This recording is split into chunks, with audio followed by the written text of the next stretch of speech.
Hello everyone, this is doctor Sachin Doi और आज इस लेक्चर में अपन सॉलिड स्टेट का जो टॉपिक कवर करने जा रहे हैं वो है वॉइड। तो ध्यान से समझिएगा कि वॉइड क्या होते हैं। तो देखिए, जब भी किसी सॉलिड या मैं बोल दूँ किसी क्रिस्टल का फॉर्मेशन होता है तो कंस्टिट्यूएंट पार्टिकल्स जैसे कि एटम, मॉलिक्यूल या आयन, इनके बीच में कुछ रिक्त स्थान या फ्री स्पेस रह जाता है। इन फ्री स्पेसेस या बोलूँ कि रिक्त स्थानों को ही वॉइड्स कहते हैं। तो आइए देखते हैं। 4 तरीके के हो सकते हैं: trigonal, tetrahedral, octahedral and cubic voids. Clear? Trigonal voids को देखिएगा।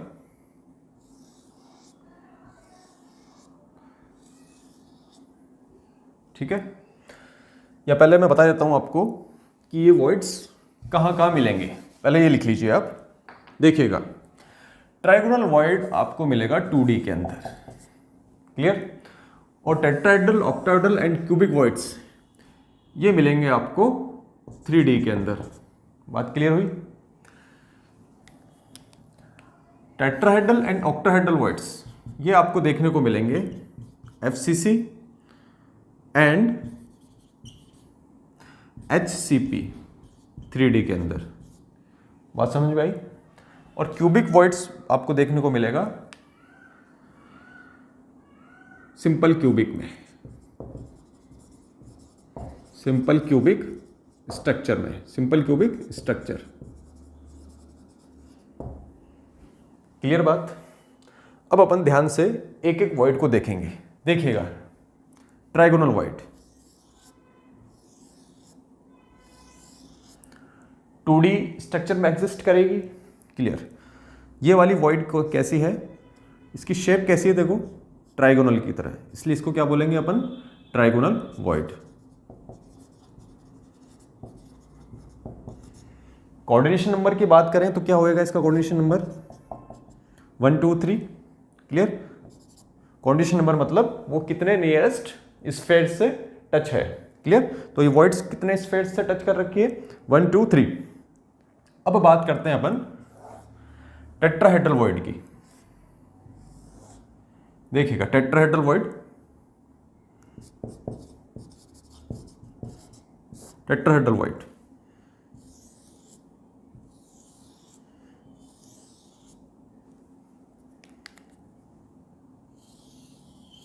ये जो वॉइड बनी है, स्फेयर्स को इस तरह से अरेंज करने के बाद जो ये जो वॉइड बनी है, 3 स्फेयर्स एक प्लेन में और जो दोनों के बीच में स्पेस है उसके ऊपर अपन ने एक स्फेयर रख दिया। तो जो वॉइड बनी, इस वॉइड को क्या बोलेंगे अपन? Tetrahedral void. कोऑर्डिनेशन नंबर की बात करें, कोऑर्डिनेशन नंबर क्या हो जाएगा इसका? 4। क्लियर? अगर इसकी लोकेशन की बात करें, अगर इसकी लोकेशन की बात करें तो एक यूनिट सेल के अंदर टेट्राहेड्रल वॉइड्स कहां होती है, आप इसको ध्यान से समझिएगा। टेट्राहेड्रल वॉइड हर बॉडी डायगोनल पे 2 प्रेजेंट होती है। Means there are 2 tetrahedral voids on each body diagonal. और हमें पता है किसी यूनिट सेल के अंदर कितने बॉडी डायगोनल होते हैं? 4। इसका मतलब टेट्राहेड्रल वॉइड्स की संख्या किसी यूनिट सेल में कितनी होगी? 4 × 2 दैट इज 8। लोकेशन क्या होगी इसकी? 2 at each body diagonal. Clear? Number कितना हो जाएगा इनका? = 4 × 2 = 8। समझ में आ गई बात? ऐसे ही बात करते हैं ऑक्टाहेड्रल वॉइड की। देखिएगा, ऑक्टाहेड्रल वॉइड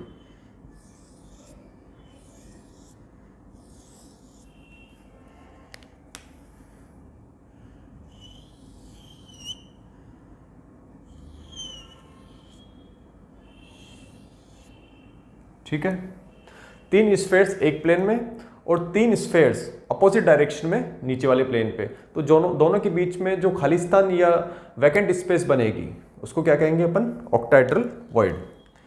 ये वॉइड कैसी है? Octahedral void. कोऑर्डिनेशन नंबर की बात करें तो कोऑर्डिनेशन नंबर क्या हो जाएगा इसका 3 + 3 = 6। कोऑर्डिनेशन नंबर क्या होगा ऑक्टाहेड्रल वॉइड का 6। अगर लोकेशन की बात करें तो ऑक्टाहेड्रल वॉइड किसी यूनिट सेल के अंदर कहाँ कहाँ होती है, ध्यान से देखिएगा। हर एज के सेंटर पर और एक और बॉडी के सेंटर पर। ठीक है, समझ में आई? कितने एजेस होते हैं? There are 12 edges. एक एज के ऊपर प्रेजेंट स्फीयर का कंट्रीब्यूशन एक यूनिट सेल में कितना होता है 1/4। ओके, तो 12 × 1/4 कितना हो गया 3 + 1 एक बॉडी सेंटर पे होता है। मीन्स कितने ऑक्टाहेड्रल वॉइड्स होंगे एक यूनिट सेल के अंदर? There are 4 octahedral voids in a unit cell. Clear? अब लोकेशन की बात करिए इनकी। Location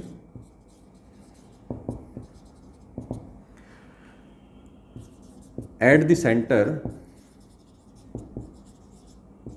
of each edge plus 8 body centre.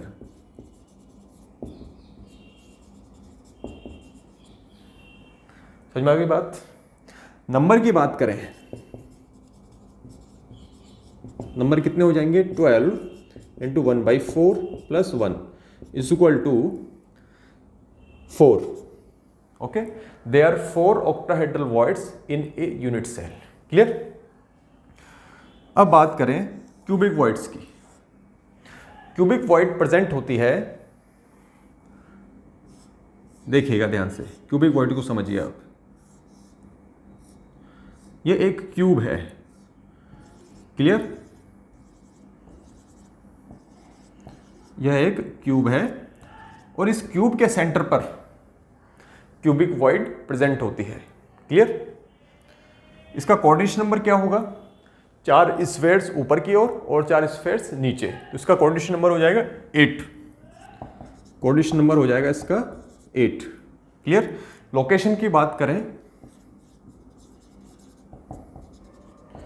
At the body centre of A cube, at the body centre of A cube. Clear? Number की बात करें, क्योंकि किसी भी यूनिट सेल के अंदर केवल एक बॉडी सेंटर होता है, इसलिए यूनिट सेल में क्यूबिक वॉइड्स की संख्या क्या हो जाएगी 1।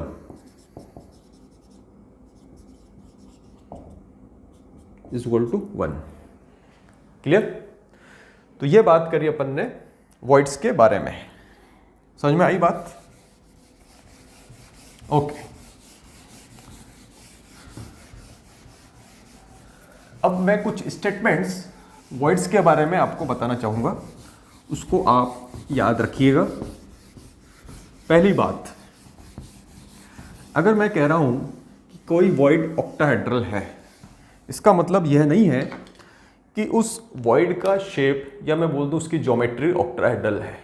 उसका मतलब यह है कि उस वॉइड के चारों ओर जो स्फीयर्स या कंस्टिट्यूएंट पार्टिकल्स या मैं बोल दूं एटम्स, मॉलिक्यूल्स या आयन हैं, वो ऑक्टाहेड्रल ज्योमेट्री या मैं बोल दूं टेट्राहेड्रल ज्योमेट्री में अरेंज्ड है।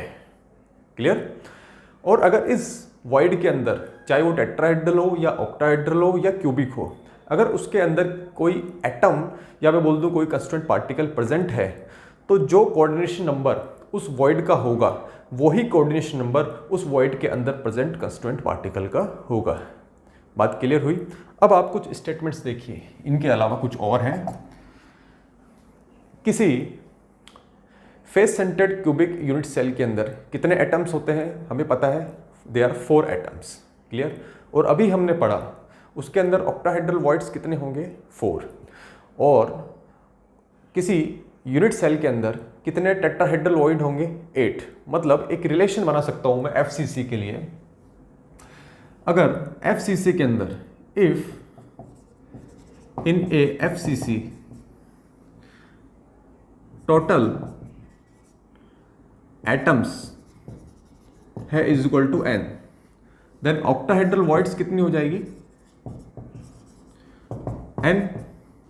तो ऑक्टाहेड्रल वॉइड्स भी क्या हो जाएगी n, और टेट्राहेड्रल वॉइड्स कितनी हो जाएगी 2n।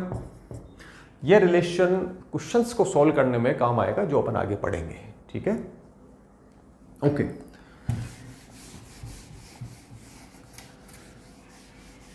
अब अगर अपन बात करें किसी स्फेयर के अंदर, किसी यूनिट सेल के अंदर एक स्फेयर कितने वॉइड्स, वो चाहे टेट्राहेड्रल हो, चाहे ऑक्टाहेड्रल हो, चाहे क्यूबिक हो, कितनी वॉइड्स से सराउंडेड रहता है उसकी बात करते हैं। देखिएगा ध्यान से, इसके लिए अपन एक यूनिट सेल बनाते हैं। देखिएगा ध्यान से, बिल्कुल इस चीज को आप बिल्कुल ध्यान से समझिएगा। अपन एक स्फेयर बनाते हैं, एक यूनिट सेल बनाते हैं।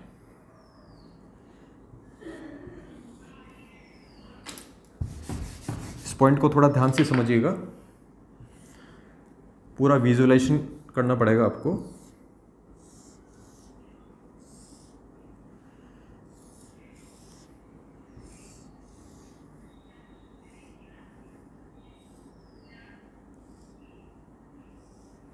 क्लियर? इसके साइड में भी एक यूनिट सेल है।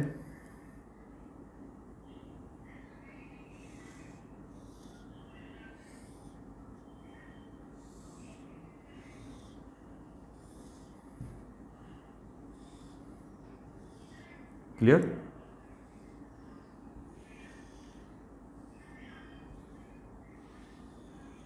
इसके ऊपर भी एक यूनिट सेल है।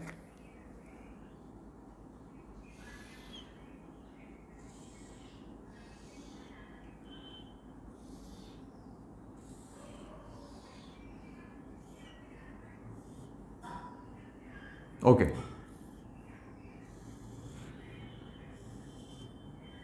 क्लियर? इसके साइड में भी एक और यूनिट सेल है।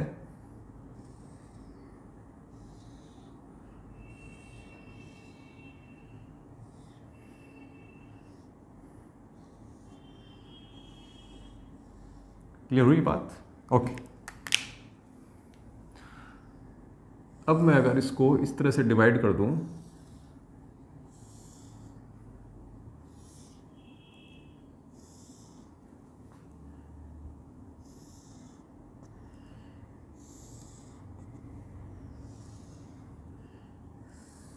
तो मुझे 8 यूनिट सेल्स मिल जाएगी, 4 आगे के और उनके जस्ट पीछे 4। अब देखिए, आप सपोज एक स्फेयर यहाँ प्रेजेंट है। क्लियर? अब मैं बात करूँ कि वो कितने टेट्राहेड्रल वॉइड्स से सराउंडेड है। ओके, देखिएगा टेट्राहेड्रल वॉइड्स कहाँ थी? At each body diagonal, her body diagonal पे 2 टेट्राहेड्रल वॉइड्स प्रेजेंट है।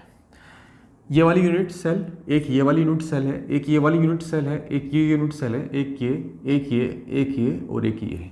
ठीक है,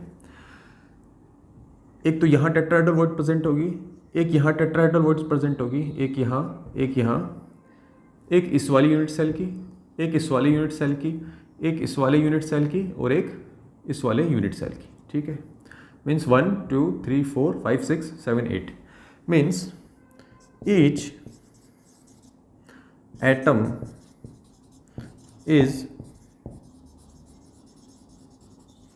surrounded by 4 tetrahedral voids, 8 tetrahedral voids। अब बात करते हैं ऑक्टाहेड्रल वॉइड्स की। देखिएगा ऑक्टाहेड्रल वॉइड्स कहाँ कहाँ प्रेजेंट है। देखिएगा ऑक्टाहेड्रल वॉइड्स कहाँ कहाँ प्रेजेंट है।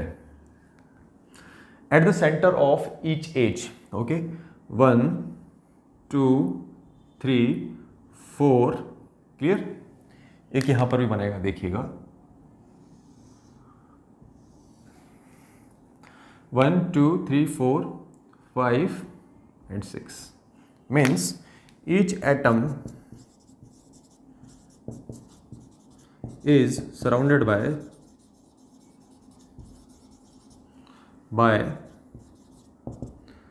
6 octahedral voids।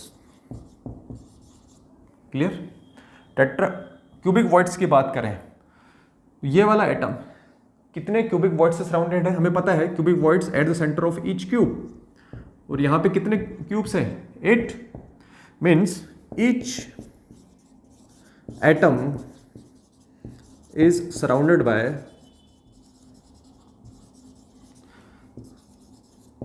8 cubic voids.